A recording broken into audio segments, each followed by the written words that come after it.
మీరు శివాలయానికి వెడితే నందీశ్వరుడు ఉంటాడు. నందీశ్వరుడు యొక్క శృంగములలోంచి శివదర్శనం చెయ్యాలి.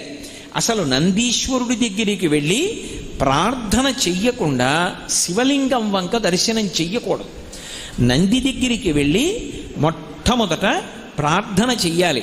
ఏమని అంటే, నందీశ్వర నమస్తుభ్యం సాంబానంద ప్రదాయక మహాదేవస్య సేవార్థం ఆజ్ఞాం దాతుమర్హసి అని అడగాలి. అనుజ్ఞాం దాతుమర్హసి.